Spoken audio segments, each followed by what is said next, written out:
It is my pleasure now to ask Lesa Patrock, who will present the Alumni Award for Outstanding Volunteer Service to the community. So Leslie, would you come forward, please?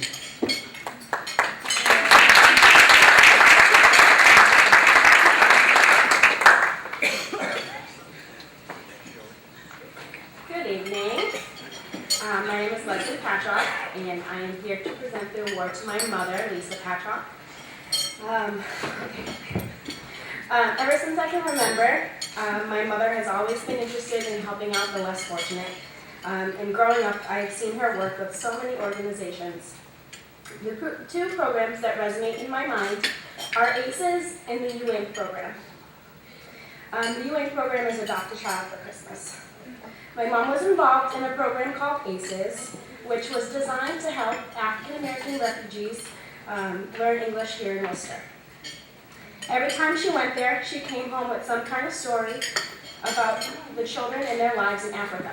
Some of them very happy stories about playing with animals that we would see here in a zoo, and that was their everyday life. Some stories very sad, learning how to survive and get food just for the day. I was actually able to visit the program one day, and I was able to see how much the kids loved her and how much the kids looked forward to seeing her.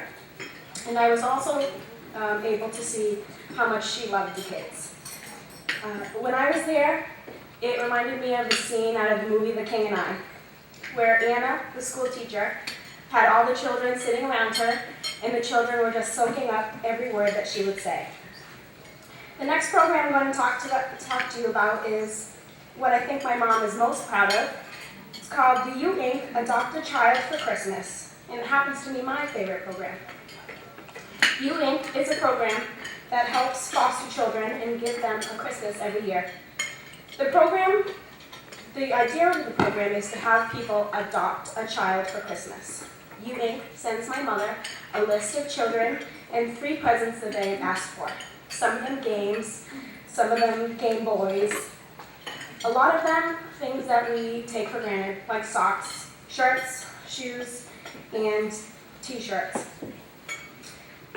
Excuse me. My mom's job is to then find somebody who wants to more or less sponsor these children. Once all the children are accounted for, they have a list that they send out. So all the people buy the presents for the kids. Once all the children are accounted for, all the gifts are bought, she holds a giant wrapping party in her 5th grade classroom where all the presents are wrapped. The first year my mom did the program, they sponsored 7 children. And each year it's grown and grown and grown, and a couple years ago we sponsored 173 children. Now my math is kind of off, but that's a 519 presents that need to be wrapped, and that's 692 presents that we wrap, because not only do we wrap all 3 presents individually, but we wrap them again in another big box, so they have a couple of layers to go through. I don't think I could ever ask for a more motivating and inspirational woman to call my mother. She has always been 100% supportive in everything I've ever wanted to do, even if she didn't agree with it. She has touched countless of lives, whether it's her children in 5th grade classroom, students she teaches in a college course on weekends and nights, or the children who are opening these presents on Christmas that don't even know her. I only hope that in my life I am able to touch lives as my mother has. I'd like to introduce my mom, Lesa Patrock.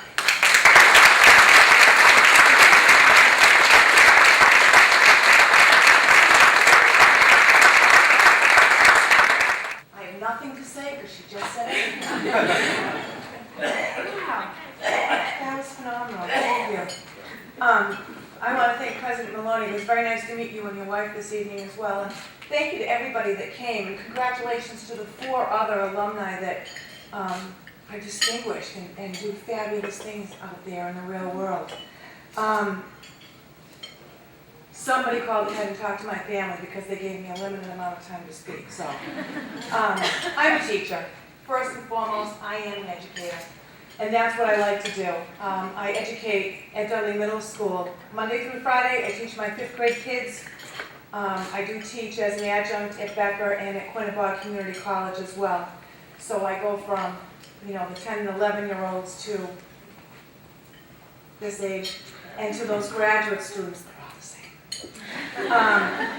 And it's really important because I teach them to read, I teach them to write, we teach them science, math, arithmetic, we teach them all the academics. But one of the huge things in life that we have to teach them is respect. We need to teach them empathy, and we need to teach them to pay forward. That's huge. We live in a world of technology today, and unfortunately, those things seem to get pushed to the side. I'm that person that absolutely demands please and thank you in my classroom, for you to pick up a pen or a pencil for somebody else, to hold the door. That's just common courtesy. That's everyday life, and that's what keeps us going. When I was a kid, my mother and I, and my Auntie Irene, and her daughter Sandra, big shopping day, we'd go to Boston. And once in a while, and I'm going to whisper this, my mother would let me take a day off from school. And we'd spend the day in Boston. And our big thing was to be able to go to Brigham's of Boston and go have, lunch, and then top it off with a Brigham's Hot Fudge Sundae. And I would always watch my Auntie Irene and my mother, and they would always be checking out the crowd and checking out to see all the customers. And I didn't realize, probably until a few years after them doing this every single time, that they were looking for that poor unfortunate soul that was coming into Brigham's counting their change to get a cup of coffee. My mother was never one that would say, okay, fine, listen, let's go hand them some money. But my mother and my Auntie Irene were the ones that said, okay, let's get him lunch and we'll split it. And that was their way of paying forward all the time. And while we were out shopping, my dad would be in the house tearing down walls, or repainting something, or doing something over in the house. And I watched my father pay it forward because he not only did for us, but he also did for the neighbors. I remember when the next door neighbor, a young couple, moved in next door. He didn't know which end of the hammer to pick up. And now today, after he's been living there for 25 or 30 years, he does all his own home repairs. Because my dad helped him and taught him. And my parents taught me to be a teacher. So this has come from birth. And it wasn't anything that somebody sat down and gave me instructions to do. I watched it. So 12 years ago, as my daughter said, I had the opportunity to get involved with U.O.U, and I can't even take credit for it, because the young teacher that I was working with got involved with U.O.U, and we took care of 7 kids just on team that we adopted, and we said, okay, we'll buy them the gifts that they want. And then the following year, her mail came, and they didn't know what to do with it because she had left the school, and I saw that it was from U.O.U. And I've been involved ever since. And that's what we do. We help kids. You have to pay it forward.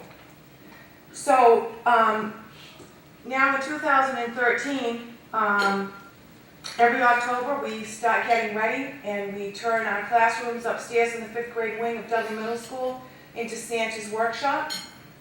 And we start getting the kids their gifts. And as Leslie said, some of the kids, absolutely, they know that this is their only chance that they're going to ask for a PlayStation, they're going to ask for a Game Boy. This is probably their only chance because maybe they come from very modest means. These are kids that maybe parents have not kept it together. Maybe they've been taken out of the house in the middle of the night by the police department. But there's been something traumatic for these kids. So as well, we have a lot of children that just ask for very humbling things. They ask for a journal and some fluffy pens so they can write about their experiences. Very often they ask for a set of sheets because they're going to go from one foster home to the next to the next. And at least if they have sheets, they're their own to sleep on. That's my passion. And if any of you want to get involved with my passion, please see me after coffee. On that, saying that, I have to give you recognition to my teaching partner because she's here today, Becky Patterson. Becky, if you would, please. Although I have a lot of assistants at Dudley Middle School, honestly, she's my love, and she's just become my right-hand person, that she has opened up her classroom so that we can just spread everything out and keep everything organized and together. I thank my daughter and my son, my dad, my boyfriend Gary Conneville, he's in on it now, and they come for our wrapping party and get everything organized and everything going.